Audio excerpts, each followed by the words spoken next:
मी तुम्हाला घेऊन आलो एका आगळ्या वेगळ्या वास्तूमध्ये. टॉयलेट्स वगैरे ह्या गोष्टी आता घरातच आलेल्या आहेत, तर ह्याला आपण काय पर्याय देऊ नाही शकत. मग तुम्ही तिथे काय करू शकता, तर त्या टॉयलेटला तुम्ही हिरव्या रंगाची पट्टी किंवा ॲल्युमिनियम स्ट्रिप, जो तिथला धातू आहे उत्तर दिशेचा, ती चारी बाजूंनी किंवा तिन्ही बाजूंनी तुम्ही त्याला, उत्तरेचं बेडरूम हे तुम्हाला नवीन अपॉर्च्युनिटीजचं कार्य करत असतं.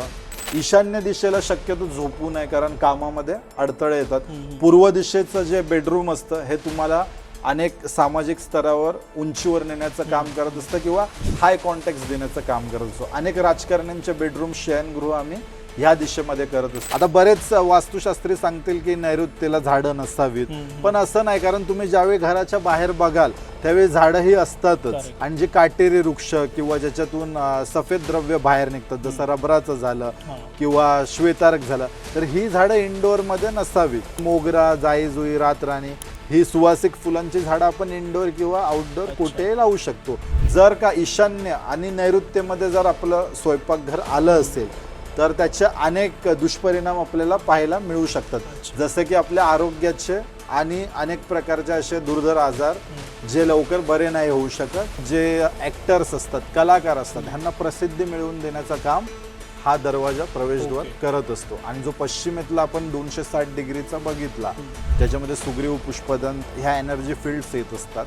तर यामध्ये प्रामुख्याने तुम्हाला मोठे मोठे लाभ, मोठे मोठे प्रॉफिट्स इंडस्ट्रियल लोकांसाठी हा खूप फलदायी व शुभदायी असतो. स्वतःचं जर एखादी वास्तू आपण निर्माण करत असू, तर जसं आता आपण बघत असाल, ही जी पश्चिम दिशा आणि नैऋत्य दिशा आहे, इथे सर्व हाय रायझिंग बिल्डिंग्स आहेत. ह्या वास्तूच्या 369चा एक रूल असतो, म्हणजे 3 वाजता, 6 वाजता आणि 9 वाजता. तर दिवसातून ह्या टायमाला जर आपण आपले विजन बोर्डचा फोटो काढून मोबाईलमध्ये जरी बघितला, तरी आपण आपल्या ज्या इच्छा आहेत त्याच्या जवळ पोहोचण्यास आपल्याला मदत होते.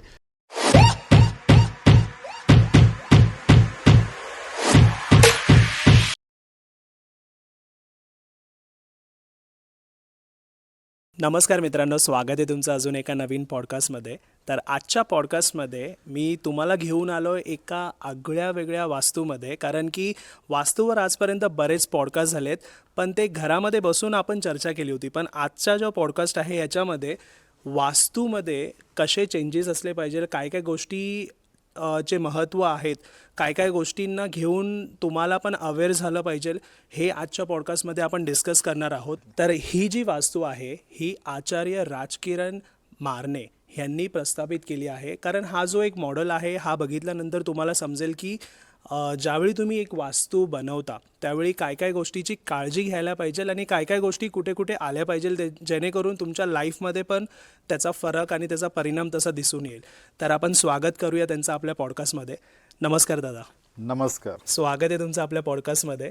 प्रथमतः मी आपलं आणि आपले जे प्रेक्षक वर्ग आहे यांच्या आपल्या वास्तू मॉडेलवर स्वागत करतो. आपण आपला वेळ दिला आणि आपला वेळ काढून ठाण्यावरून आज आपण इथे आलात, त्यासाठी मी मनपूर्वक आपले आणि आपल्या प्रेक्षकांचे आभार व्यक्त करतो. Thank you so much. आणि मी खूप उत्सुक आहे आजचे हे वास्तू, कारण मी आल्यापासून पाहतोय, म्हणजे मी फर्स्ट टाईम अशी वास्तू पाहतोय जिथे वेगवेगळ्या गोष्टी आजूबाजूला पण आहेत. वास्तू सोडून बाकीच्या गोष्टी पण तुम्ही ज्या केल्यात ते खूप इम्पॉर्टंट आहे आणि हे आपण आज कव्हर करूया. तर सुरुवात करूया आपण प्रवेशद्वारापासून. ह्याच्याबद्दल जरा सांगा.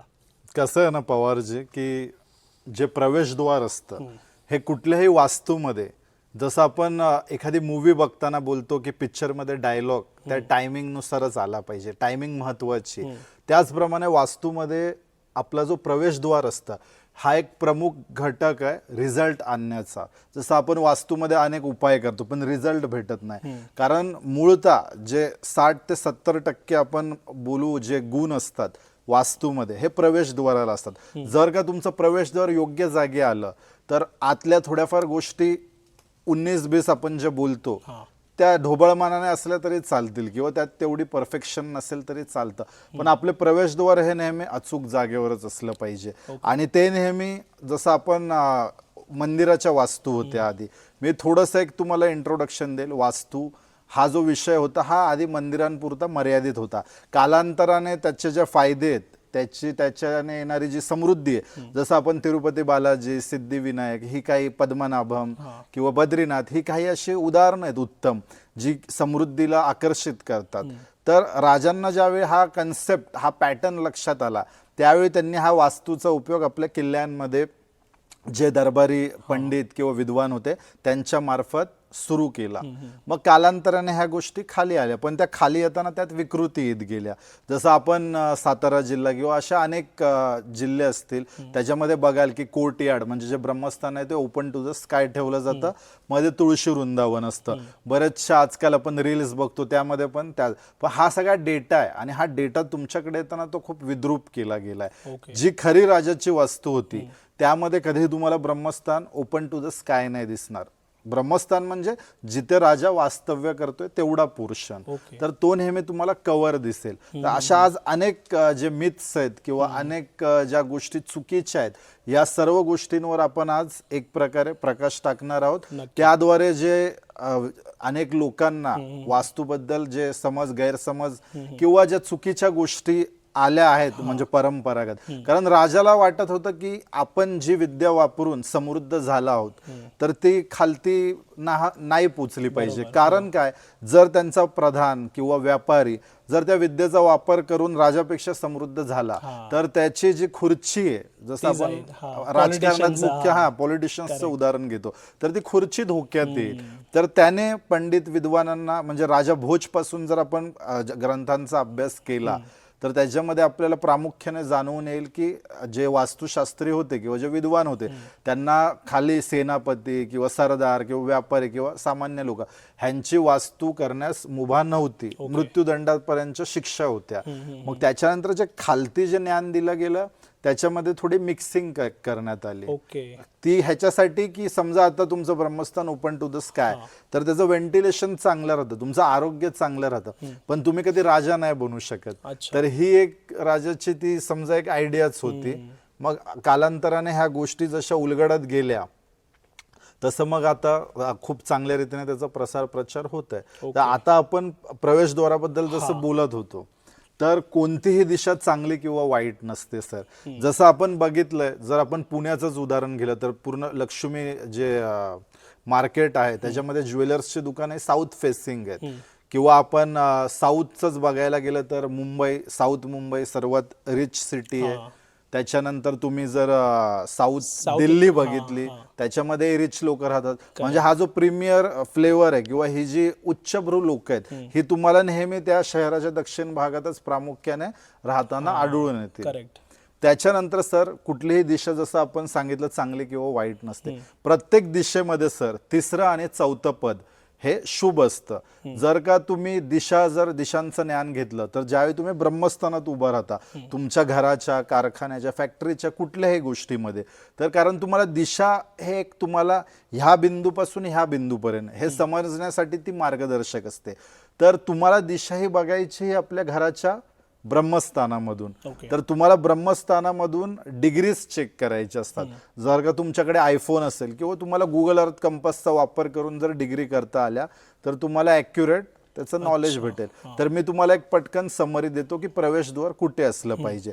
तर उत्तरेला तिसरं आणि चौथं पद जे बोलतो आपण, तर तुम्हाला 350 डिग्री ब्रह्मस्थानातून बघितली पाहिजे. आणि त्याच्या मधोमध तुम्ही जर दरवाजा केला तर डाव्या आणि उजव्या बाजूला म्हणजे बरोबर त्याच प्रपोर्शनमध्ये तो शुभ दरवाजात किंवा मुख्यद्वार तुम्हाला भेटून जाईल. तर तुम्हाला उत्तरेमध्ये 350 डिग्री बघायची, तसंच ईस्टमध्ये 80 झाली, साऊथमध्ये 160 झाली आणि पश्चिममध्ये तुम्हाला 270 किंवा 260 ही डिग्री, ह्या डिग्रीमध्ये जर आपण दरवाजे बनवाल तर ते बरोबर तिसऱ्या किंवा चौथ्या पदाच्या मधोमध येतील आणि आपल्याला जे अपेक्षित रिझल्ट असतील ते आपल्याला प्राप्त होतील. जसं उत्तरेचा दरवाजा आपल्याला नवीन अपॉर्च्युनिटीज, नवीन प्रॉपर्टीज, नवीन कामाची माणसं कनेक्ट करण्याचं काम करत असतो. पूर्वेमधला हाच 80 डिग्री मधला दरवाजा तुम्हाला तुमचं सामाजिक महत्व वाढवत असतो. तसंच राजकारणातील किंवा अधिकारी वर्गातील जे हाय कॉन्टॅक्ट्स असतात त्यांच्याशी कनेक्ट करून देण्याचं काम देखील हा दरवाजा करत असतो. आता आपण 160-165 डिग्री मधला दक्षिणेचा जो दरवाजा बोलतो हा प्रामुख्याने जे सेलिब्रिटी असतात किंवा जे ऍक्टर्स असतात, कलाकार असतात, ह्यांना प्रसिद्धी मिळवून देण्याचं काम हा दरवाजा प्रवेशद्वार ओके. करत असतो. आणि जो पश्चिमेतला आपण 260 डिग्रीचा बघितला, ज्याच्यामध्ये सुग्रीव पुष्पदंत ह्या एनर्जी फील्ड्स येत असतात, तर यामध्ये प्रामुख्याने तुम्हाला मोठे मोठे लाभ, मोठे मोठे प्रॉफिट्स, इंडस्ट्रियल लोकांसाठी हा खूप फलदायी व शुभदायी असतो. त्याचप्रमाणे जसं आता तुम्ही हा दरवाजा बघाल तर हा उंच आहे, हाईट आहे चांगली. एक्झॅक्टली. तर कसं आहे ना, हा उत्तरेचा जो तुम्हाला दरवाजा उंच ठेवलाय त्यामागचं कारण आहे तुम्हाला जी अपॉर्च्युनिटीज भेटावी ती एक प्रकारे उंच असावी. ओके. आता दक्षिणेचा पण तुम्हाला ह्या वास्तू मॉडेलमध्ये दरवाजा उंचच भेटेल, तर त्याच्यामध्ये तुमची जी प्रसिद्धी आहे, तुमचं जे फेम आहे ते देखील उंच असावं. आणि पूर्व पश्चिमेमध्ये रुंद दरवाजे ठेवलेत, त्याचंही एक कारण आहे की तुमचे जे कॉन्टॅक्ट्स आहे, तुमचा जो सामाजिक एक आलेख आहे किंवा तुमचा बघण्याचा दृष्टिकोन आहे तो विशाल असावा. अच्छा. त्याचप्रमाणे तुमचे जे वेस्ट म्हणजे प्रॉफिट झालं, तुमचे जे प्रॉफिट आहेत ते चौडे म्हणजे रुंद असावेत. तर या प्रकारे आकारांचं महत्व आहे, रंगांचं महत्व आहे. उत्तर दिशेला तुम्ही तुमचे जे प्रवेशद्वार असेल त्याच्यावर टर्कोइज कलर म्हणजे स्काय ब्लू, आकाशी रंग, सफेद रंग, मेटॅलिक रंग यांचा वापर करू शकता. आणि जे पूर्वेचे दरवाजे आहेत त्याच्यामध्ये तुम्ही वुडन कलरचे, लाकडाचे किंवा लाकडाचा वापर करू शकता. त्याच्यानंतर तुम्ही क्रीम कलर झाला, ग्रीन कलर झाला, कॉफी कलर झाला यांचा वापर करू शकता. आणि त्याचप्रमाणे दक्षिणेमध्ये जर तुमचा दरवाजा असेल तर त्याच्यामध्ये अगेन तुम्ही क्रीम कलर झाला किंवा पिंक कलर झाला, तर मरून कलर झाला, या प्रकारचा वापर तुम्ही त्या प्रवेशद्वारावर करू शकता. आणि आता पश्चिम दिशा जी राहिली त्यामध्ये सुद्धा तुम्ही क्रीम कलर, व्हाईट कलर आणि मेटॅलिक कलरचा वापर करू शकता. मी फक्त एवढंच सांगेल की जास्त भडक रंग वापरण्याऐवजी लाईट कलरचा वापर करावा. आता मी आल्यावरती अजून एक गोष्ट पाहिली, एंट्रन्सच्या इथेच आहे ना, इथे वॉटर बॉडी आहे म्हणजे पॉन्ड आहे, फिश पॉन्ड. तर ह्याचं कारण काय, म्हणजे हे किती महत्वाचं आहे? खूप चांगला प्रश्न केला सागरजी आपण.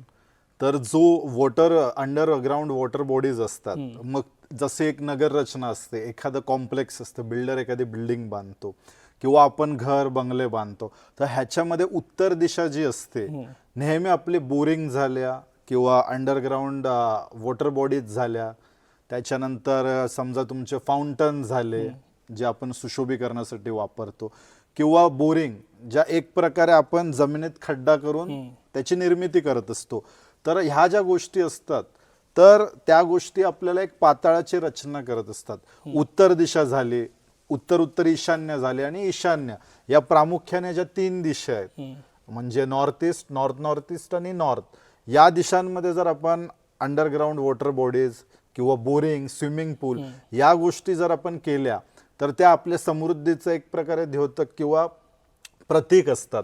कारण पाणी हे नेहमी ग्रोथ करतं. बघा जसं दुबई हा देश आहे, त्याने समुद्राचं पाणी आत घेतलं तर तिथे ग्रोथ. तुम्ही नेहमी बघितलं असाल नदीच्या जे किनाऱ्यांवरतीच ज्या आधीच्या ज्या संस्कृती होत्या किंवा परंपरा त्या फळल्या फुलल्या, कारण पाणी हे नेहमी ग्रोथचं एक प्रकारे समृद्धीचं प्रतीक असतं.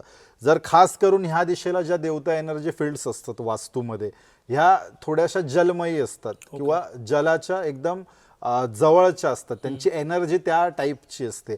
तर जर तुम्ही ह्या दिशांना उत्तरपासून ईशान्यपर्यंतच्या भागात जर अंडरग्राऊंड वॉटर बॉडीज ठेवल्या तर त्या तुम्हाला एक प्रकारे नवीन अपॉर्च्युनिटीज, नवीन क्लायंट्स, नवीन गोष्टी म्हणजे बाह्य स्वरूपात आपण बोलतोय ह्या गोष्टी तुमच्यापर्यंत आणण्यासाठी किंवा आकर्षित करण्यासाठी मदत करत असतात. आणि जर ह्याच वॉटर बॉडीज तुमच्या स्वतःचं घर असेल किंवा स्वतःचा बंगलो असेल तर तुम्ही त्याच्यामध्ये एक प्रकारे मासे पण सोडू शकता.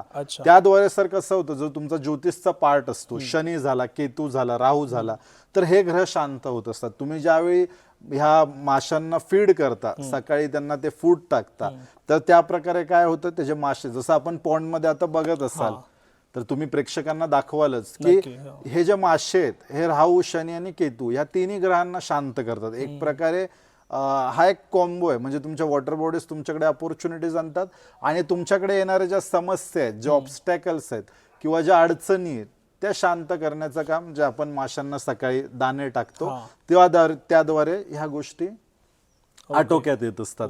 तर हा एक खूप सुंदर प्रयोग आहे आणि कोणीही करू शकतो. जर आपण घरात राहत असाल म्हणजे फ्लॅट सिस्टम असेल उत्तर मात्र आपण ह्या वॉटर बॉडीज वगैरे क्रिएट नाही, पण आपण ज्या कॉम्प्लेक्स मध्ये राहतो, आता अनेक बिल्डर बोलतात की आमची ही सोसायटी वास्तू ओरिएंटेड आहे आणि ते ब्रँडिंग करून तसे ते फ्लॅट विकतात. पण ज्यावेळी आम्ही नेहमी केस स्टडीज करत असतो किंवा आमच्या एक्झॅक्टली सर, ज्यावेळी आम्ही केस स्टडीज करतो तर आम्हाला ते कुठंच अडवून नाहीत. अनेक जे कॉम्प्लेक्स आहेत किंवा जे बंगलोचे स्कीम निघतात, पेंट हाऊस वगैरे किंवा रो हाऊसेस, तर ह्यांच्या दक्षिणेला जिथं जिथं स्विमिंग पूल आहे, आता पुण्यात ठाण्यात आम्ही अनेक ठिकाणी बघितले, तर जी प्रसिद्धीची फेमची बाजू आहे तिथे स्विमिंग पूल आणण्यामुळे अनेक आरोग्याच्या किंवा पैशांच्या किंवा प्रसिद्धीच्या अनेक समस्या तिथे त्या कॉम्प्लेक्समध्ये राहणाऱ्या लोकांना आम्ही प्रामुख्याने बघत असतो. किंवा बोरिंग केले किंवा अंडर वॉटर बॉडी आहे तिथे साऊथमध्ये किंवा वेस्टमध्ये किंवा साऊथ वेस्टमध्ये, तर अनेक प्रकारच्या समस्या आम्हाला खास करून पैशांच्या, आरोग्याच्या आणि प्रसिद्धीच्या आढळून येतात. तर आपण नेहमी लक्षात ठेवावं की आपण नवीन फ्लॅट खरेदी करताय तर त्या कॉम्प्लेक्समध्ये वॉटर बॉडीज कुठे आहेत, त्या नॉर्थ किंवा नॉर्थ ईस्ट किंवा ईस्टमध्ये असल्या तर चालतील, पण जर का त्या साऊथमध्ये तर जे आपण बाह्य वास्तू बोलतो तर ह्याचा बॅड इफेक्ट जो आहे, दुष्परिणाम हा आपल्याला भोगावाच लागणार. त्यामुळे आपण नवीन फ्लॅट बघताना किंवा आपण अनेक वेळा बोलतो की अरे मी पैसे गुंतवले आणि बिल्डरने अर्धवटच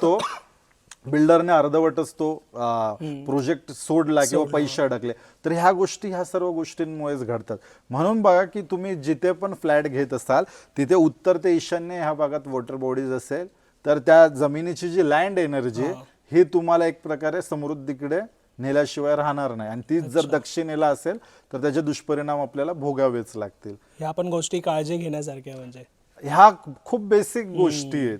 पण आता मार्केटिंग आणि बिल्डर या प्रकारे स्वतःला प्रेझेंट करतात की अनेक, म्हणजे आता प्रेक्षक बघत असतील, अनेक लोक त्यांच्या जाळ्यात ओढली जातात आणि मग शेवटी पश्चातापाशिवाय त्यांच्या हातात काही ऑप्शन नाही राहत. सर, तर मला आता हे विचारायचं आहे, हे किचन जे आहे तर ह्याला कोणत्या दिशेला असलं पाहिजे आणि किचनमध्ये काय गोष्टी काळजीपूर्वक घेतल्या पाहिजे आपल्याला ज्यावेळी आपण वास्तू बनवतो? खूपच सुंदर प्रश्न सागरजी. अनेक लोकांना जे प्रवेशद्वारानंतर प्रमुख जो घटक आहे वास्तूचा तो किचन म्हणजे जिथे स्वयंपाक होतो, जिथे अग्नी प्रज्वलित होते. जसं आपला जठार अग्नी असतो शरीरामध्ये, तो पचनाचे उत्तम कार्य करत असतो, त्याच रीतीने वास्तूमध्ये प्रवेशद्वारानंतर प्रामुख्याने कुठली गोष्ट बघणं गरजेचं आहे तर ती म्हणजे एकतर किचन, कारण ते मंगळाचं स्वरूप असते एक प्रकारे. तर किचन करताना मी नेहमी तुम्हाला एकच गोष्ट सांगेल, किचनच्या काही दिशा फिक्स असतात, तिथेच किचन येणं महत्वाचं आहे. जसं आग्नेय कोन झाला, आग्नेय कोपऱ्याच्या बाजूला अजून एक दक्षिण आग्नेय असतं, म्हणजे साऊथ त्याला ईस्ट बोलतात. ओके, साऊथ ईस्ट, आणि त्याच्यानंतर वेस्ट. तर हे 3-4च असे झोन आहेत की जिथे, वेस्ट म्हणजे पश्चिम, की जिथे किचन असलं पाहिजे. प्रामुख्याने जे साऊथ ईस्ट आग्नेयाला किचन सांगितलं जातं, जे शुक्राचा कोपरा, आपण शुक्राची जी दिशा आहे ती आग्नेय दिशा असते, तर तिथे जर आपलं किचन असेल तर माणूस हँड टू माउथ राहतो. आता बरेचसे 95% वास्तुशास्त्रीय सांगतात की आग्नेय कोपऱ्याला आपलं किचन पाहिजे, तर ते चुकीचं नाही, पण ते बेसिक नॉलेज आहे जे मी तुम्हाला जशी आपण सुरुवात केलेली त्याच वेळी सांगितलं की राजाने त्याच्या खुर्चीपर्यंत गदा येऊ नये म्हणून अनेक प्रकारची विकृती ह्या वास्तुशास्त्रामध्ये पसरवलेली. त्याच प्रकारे तुम्हाला प्रत्येक जे पण आर्किटेक्ट किंवा इंटेरियरवाले हेच सांगणार साऊथ ईस्टला किचन करा, कारण ते डेटावर काम करतात, नॉलेजवर नाही करत. एक गुगलला सर्च केलं की तुम्हाला साधारण येऊन जातं की नॉर्थ ईस्टला टेम्पल, साऊथ ईस्टला किचन, साऊथ वेस्टला मास्टर बेडरूम, नॉर्थ वेस्टला स्टोरेज. पण हे प्रत्येकासाठी सारखं नसतं, कारण जसं झाडावरच्या फांदीवरच्या एका फांदीवरची सर्व पानं ही भिन्न भिन्न असतात, एकसारखी नसतात. त्याच प्रमाणे प्रत्येकाची वास्तू ही वेगळी असते, ज्याला कस्टमाइज वास्तू म्हटलं जातं. प्रत्येकाच्या पत्रिकेनुसार त्याची जी वास्तू असते ती वेगळ्या रीतीने करण्यासारखी असते, तरच त्याला त्याचे रिझल्ट किंवा परिणाम दिसून येतात. मी आता जे सामान्य लोकांसाठी सांगेल की प्रत्येकाचं तर किचन किंवा शहरात राहणाऱ्या लोकांना जागेअभावी या गोष्टी शक्य नाहीत. जरी चुकीच्या जागी त्यांचं किचन, स्वयंपाकघर आलं असेल तर त्या कसे आपण त्याचे जे दुष्परिणाम आहेत ते टाळले जाऊ शकतात. तर आपल्या प्रेक्षकांसाठी आपण ह्याचा जो उपाय आहे तो सांगूया आपण. जर का तुमचे किचन उत्तरपासून दक्षिणेपर्यंत असेल, म्हणजे नॉर्थ 0 डिग्री पासून साऊथ 180 डिग्री पर्यंत, तर आपल्याला काय करायचं आहे, जो आपला गॅस आहे त्याच्या खालचा जो दगड ग्रेनाइट असेल हा हिरव्या रंगाचा वापर करायचा आहे.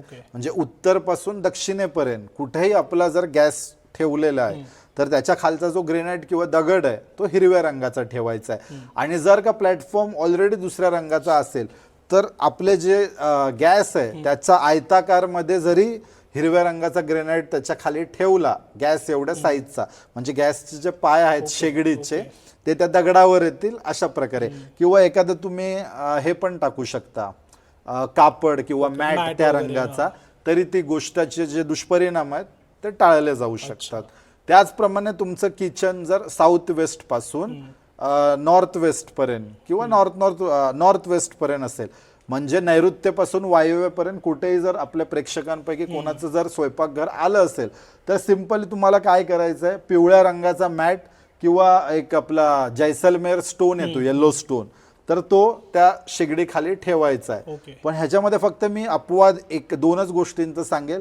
जर का ईशान्य आणि नैऋत्येमध्ये जर आपलं स्वयंपाकघर आलं असेल तर त्याचे अनेक दुष्परिणाम आपल्याला पाहायला मिळू शकतात, जसे की आपल्या आरोग्याचे आणि अनेक प्रकारचे असे दुर्धर आजार जे लवकर बरे नाही होऊ शकत. तर हे वास्तूमध्ये आपल्याला वास्तूमुळे ह्या गोष्टी आढळून येतात किंवा तुमच्यावर ते परिणाम होतात. तर आपण ही काळजी घ्या की जर आपण नवीन घर बांधताय किंवा एखादा फ्लॅट सिलेक्ट करायला जाताय तर ईशान्य कोपरा आणि नैऋत्य कोपरा यामध्ये आपले स्वयंपाकघर असता कामा नये. ह्याच्या ज्या डिग्रीज आहेत सर दिशांच्या, ह्या मी तुम्हाला देईलच, त्या तुम्ही प्रेक्षकांना दाखवा, त्याच्यामुळे त्यांना सोयीस्कर होईल. आणि मी सांगेल प्रेक्षकांना की आपण ज्यावेळी पण दिशा बघता त्यावेळी ब्रह्मस्थानातून आपल्याला डिग्री चेक करायची. मग आपण ती मोबाईलच्या माध्यमातून करत असाल किंवा कंपासच्या, आपल्याला त्या जागेच्या मध्यभागी म्हणजे ब्रह्मस्थानावर उभं राहायचं आणि तिथून आपल्याला डिग्रीज चेक करून त्या त्या दिशेला, म्हणजे आपल्याला पण कळेल की ईशान्य किंवा नैऋत्येला आपलं किचन किंवा टॉयलेट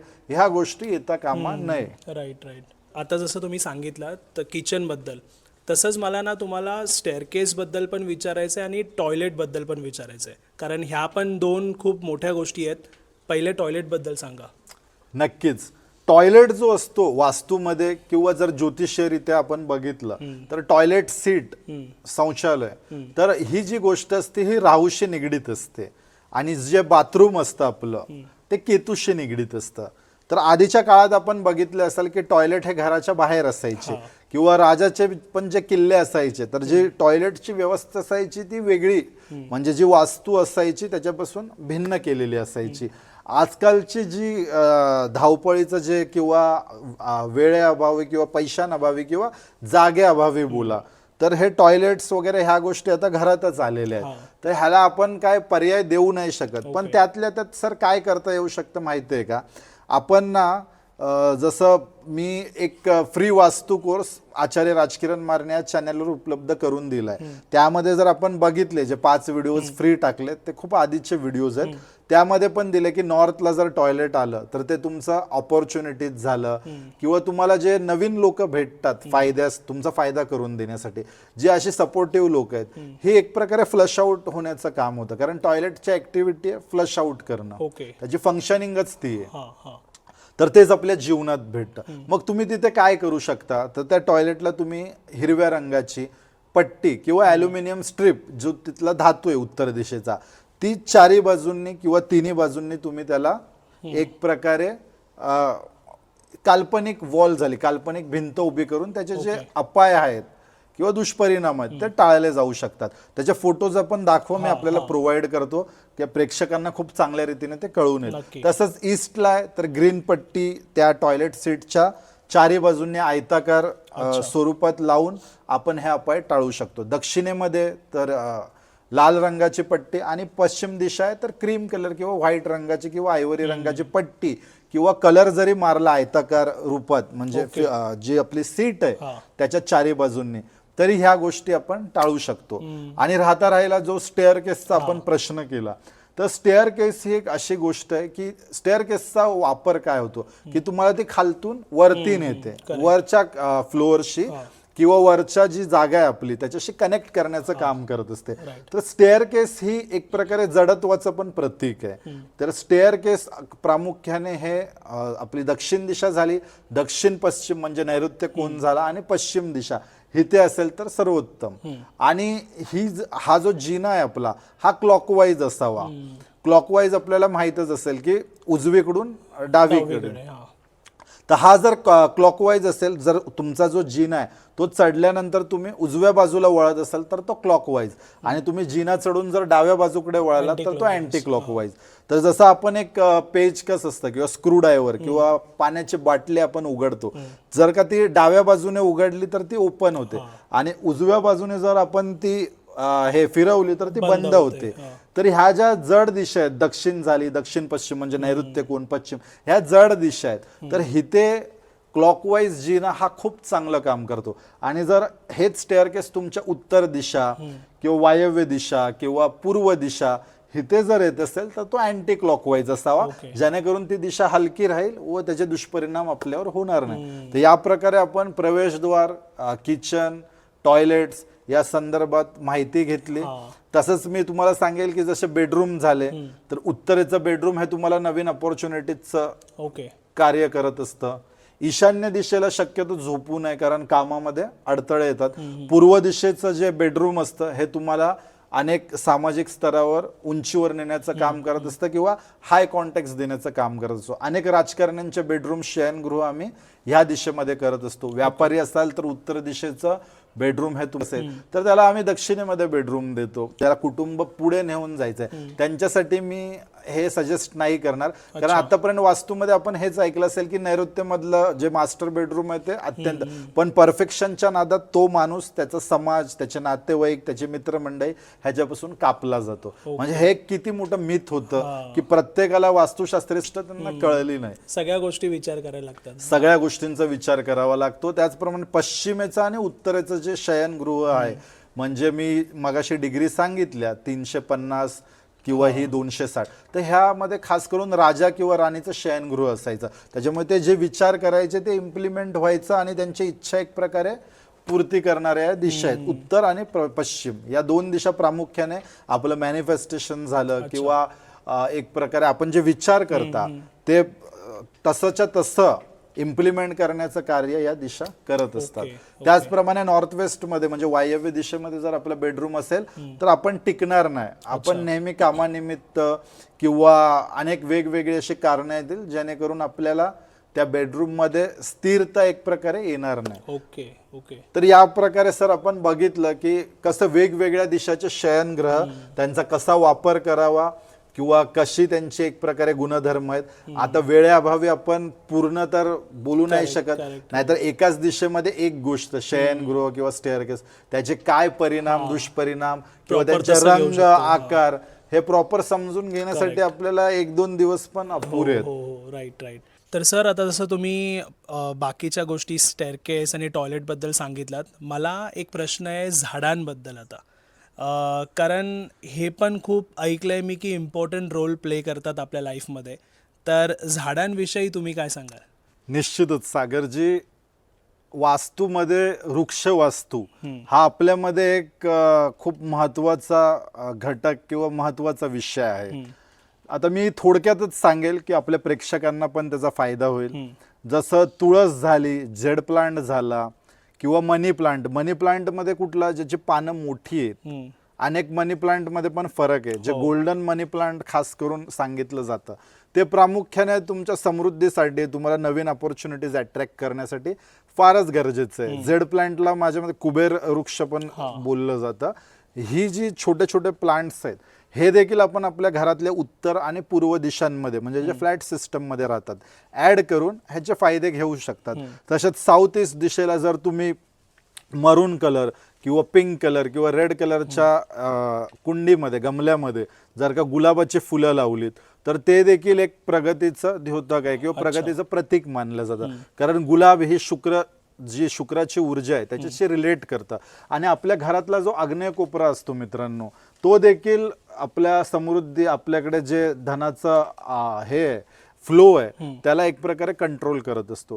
तर या प्रकारे तुम्ही ह्या इंडोर मध्ये ह्या गोष्टी करू शकता. आणि जर आपल्याला बाहेर, जसं आता तुम्ही बघू शकत असाल की इथे बाहेर भरपूर जागा उपलब्ध आहे, आपण बंगलो किंवा आपलं घर असं ग्रामीण भागात असेल किंवा आपल्याकडे जागा उपलब्ध असेल तर अनेक प्रकारचे वृक्ष आपण लावू शकतो. जसं पारिजातक हे स्वर्गातून पृथ्वीवर एक प्रकारे आणलेलं किंवा अवतरलेलं वृक्ष म्हटलं जातं.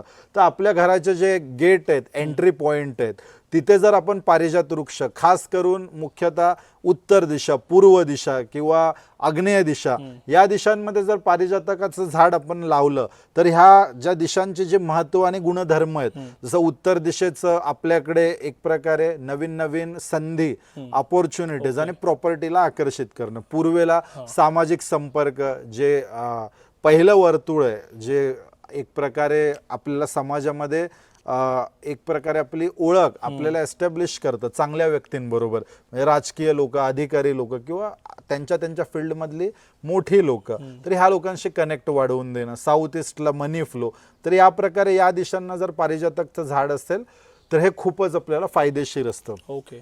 त्याच प्रकारे जे औषधी वनस्पती असतात, अश्वगंधा झालं, शतावरी झालं, तुळस झालं, तर हे प्रामुख्याने उत्तर दिशा किंवा ईशान्य दिशा ह्या भागात जर आपण लावाल तर हवेचा जो स्पर्श त्या वृक्षांना होऊन ती हवा जी आपल्या घरामध्ये किंवा आपल्याला ती अनुभवायला मिळते, त्याद्वारे आपलं आरोग्य देखील चांगलं राहत असतं. तर या प्रकारे आपण जी औषधी छोटी वनस्पती आहेत त्या उत्तर दिशा आणि ईशान्य दिशेला लावू शकता.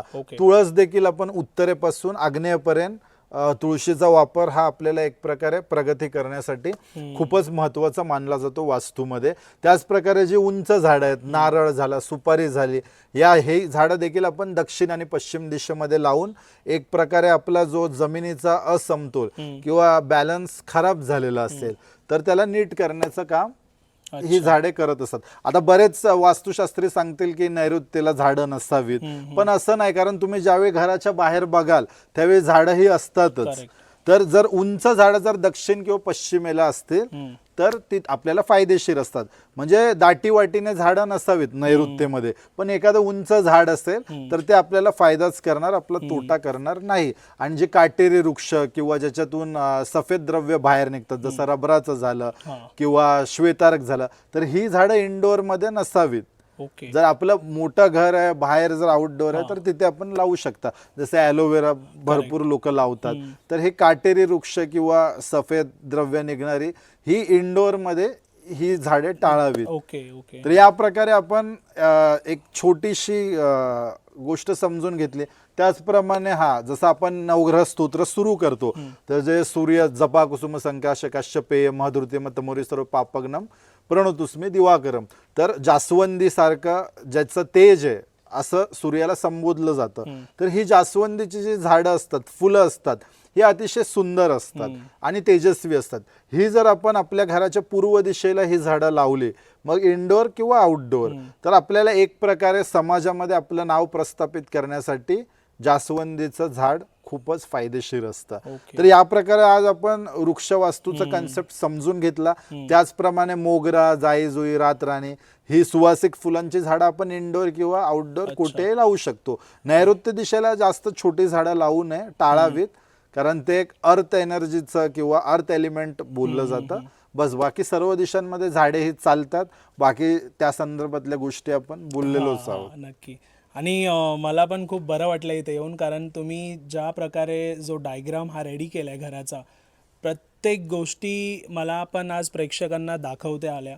कारण आजपर्यंत आम्ही बोललो आहे बऱ्याच गोष्टी, पण त्या गोष्टी किचनमध्ये पण ज्या गोष्टी तुम्ही मांडल्यात बरोबर, किचन सकट इथे जे फिश पॉन्ड पण बाहेर आहे, या सगळ्या गोष्टी मला दाखवता आल्या. परत झाडांना पण घेऊन तुमचं प्रेम जे आहे झाडांना घेऊन इथे मी पाहू शकतोय. तर खूप बरं वाटलं. तर मला एक अजून प्रश्न आहे टोपोग्राफीबद्दल, त्या गोष्टीवरती पण आपण चर्चा करूयात. नक्कीच. तर सागर, जे आपण प्रेक्षकांना इथे घेऊन आलात, तर आज आपल्याला ज्योतिष झालं, अंकशास्त्र झालं किंवा वास्तू, या सर्वच गोष्टींबद्दल मी थोडीफार माहिती देणार आहे, जेणेकरून की प्रेक्षकांनाही त्यांच्या एक प्रकारे ज्ञानामध्ये वृद्धी होईल त्यांच्या. तर टोपोग्राफी म्हणजे काय, तर आपली जी वास्तू आहे त्याच्या बाहेरचा कन्सेप्ट किंवा त्याच्या बाहेर कुठले घटक, कुठल्या गोष्टी आलेल्या आहेत. जसं आपल्या घराच्या जवळ हॉस्पिटल असते, शाळा असते, रेल्वे स्टेशन असतात किंवा डाकघर म्हणजे पोस्ट ऑफिस असतात, त्याचे काय परिणाम असतात, की रस्ते कुठे आहेत, उंच झाडं. जसं आपण बऱ्याच गोष्टी कव्हर केलेल्या आहेत, जसं उंच झाडे झाली किंवा मगाशी बोलताना आपण बिल्डर जे कन्स्ट्रक्शन कॉम्प्लेक्स बनतात त्याचा विषय घेतला, की बिल्डर कसे फसवणूक करतात, तर दक्षिणेमध्ये वॉटर बॉडीज येऊ नये. तर या प्रकारे आपण बाहेरचा कन्सेप्ट ऑलरेडी चांगल्या रीतीने कव्हर केलेला आहे. अजून थोडी मी माहिती त्याच्यामध्ये ऍड करतो. त्याच्यासाठी आपण आता टेरेसवर जाऊ, एक बर्ड व्ह्यू घेऊ, की कसा बर्ड व्ह्यूने आपल्या प्रेक्षकांना खूप चांगल्या सोप्या रीतीने समजता येईल की कसं आपल्या घराच्या बाहेर कुठल्या गोष्टी आहेत किंवा उंचपणा किंवा खोलगटपणा त्याचा कसा आपल्या जीवनावर परिणाम होतो, ह्या गोष्टी आपण प्रत्यक्ष उदाहरणातून समजून घेऊ. आणि जसं आपण आज हे वास्तू मॉडेल बघून एक प्रकारे सजग होणार आहात, जागृत होणार आहात, तसंच आपला प्रेक्षक वर्ग देखील जागृत होणार आहे. तर हीच गोष्ट आपण आता वरती टेरेसवरती जाऊन एक अनुभव, की एक बर्ड व्ह्यू कसा असतो, एक पक्षाचा व्ह्यू वरतून ज्यावेळी बघतो आपण.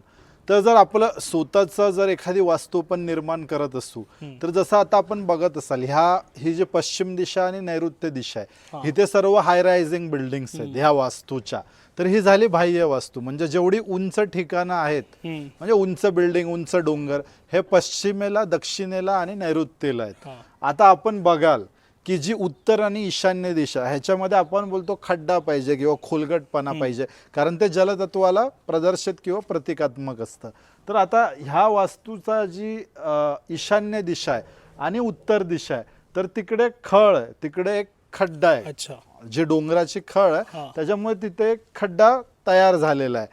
तसंच ज्यावेळी पण आपण टेरेसवर येतो, तर जे आपण ममटी बोलतो किंवा जे वरती यायचं जे आपण छोटंसं एक हे बनवतो, घर बनवतो वरती येताना, तर हे नेहमी दक्षिण किंवा पश्चिम मध्ये असावं.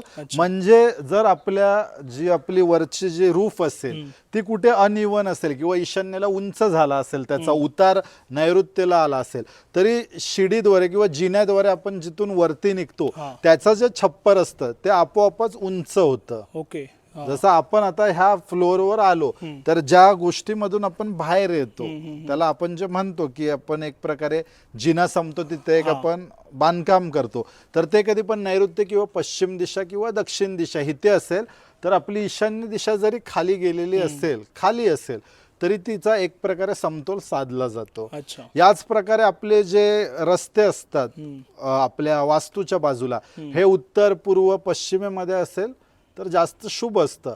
आणि जो टी हिट असतो, म्हणजे टी हिट आपल्याला माहीतच आहे की एखादा रस्ता येऊन आपल्या घरावर संपणे, तर नैऋत्येचा, पश्चिमेचा किंवा दक्षिणेचा जो टी हिट असतो हा अत्यंत धोकादायक असतो. म्हणजे 10 ते 12 वर्षात अशा ठिकाणी एखादा मृत्यू किंवा एखादा असा गंभीर आजार, ह्या गोष्टी जाणवतात. आणि जर उत्तर, ईशान्य किंवा पूर्वेचा जर हिट असेल, तर ती व्यक्ती एक प्रकारे अशी समृद्धी किंवा अशा प्रगतीला, यशाला गवसणी घालते की पूर्ण जग पाहत राहतं. जसं आपण बकिंगहॅम पॅलेस बघू, इंग्लंडच्या राणीचं, तर त्यांचं जे बकिंगहॅम पॅलेस आहे त्याला हा पूर्वेचा टी हिट होता. आणि त्याच्यानंतर ज्यावेळी त्यांनी त्यांच्या इंग्लंडच्या सैनिकांचं एक स्मारक बनवलं पूर्वेला, ज्यामुळे तो टी हिट अडवला गेला. त्याच्यानंतर ब्रिटिश राजवटीचा सूर्य हा अस्ताला सुरुवात झाली. त्याच्यामुळे हा जो टी हिटचा जो कन्सेप्ट आहे हा खूपच बघण्यासारखा, खूपच अनुभव करण्यासारखा, आणि अभ्यास करून त्या रीतीने ती वास्तू किंवा ती जमीन विकत घेऊन त्या प्रकारे ही गोष्ट अनुभवण्यासारखी आहे. तर या प्रकारे आपण बघितलं की जो उंच झाडे, उंच हाय रायझिंग बिल्डिंग किंवा उंच गोष्टी ह्या दक्षिण, नैऋत्य आणि पश्चिम दिशेला असाव्यात. तर ज्या अंडर वॉटर बॉडीज झाल्या, अंडरग्राऊंड वॉटर बॉडीज किंवा जे खड्डे किंवा उतार जमिनीचा, हा नेहमी उत्तर आणि ईशान्य दिशेला असावा. त्याच प्रकारे घरातली जी फ्लोरिंग असेल तीही त्याच रीतीने डिझाईन करावी की आपला जो साऊथ वेस्ट आणि वेस्ट ह्याच्या ज्या फ्लोरिंग्स आहेत त्या उंच असाव्यात, आणि नॉर्थ आणि नॉर्थ ईस्टची जी फ्लोरिंगची जी एक ढलान आहे ती त्या साईडला स्लोप असावा. अच्छा, ओके. तर या प्रकारे जर आपण वास्तू कराल तर त्याचे उत्तम रिझल्ट, उत्तम एक प्रकारे आपल्याला अपॉर्च्युनिटीज आपल्या जीवनामध्ये येतील व बरोबर. त्याचा आपल्याला आनंद घेता येईल सर. करेक्ट. तर मला जरा आता ना विजन बोर्ड बद्दल सांगा, हे किती महत्वाचं आहे? खूपच महत्वाचा प्रश्न पॉडकास्ट मधला आतापर्यंत सर. विजन बोर्ड म्हणजे तुमच्या जीवनाचा उद्देश, तुमच्या इच्छा, तुमच्या सुप्त इच्छा ह्या आपण एक प्रकारे स्वतःला प्रेरित करण्याचे काम हे विजन बोर्ड करत असतो.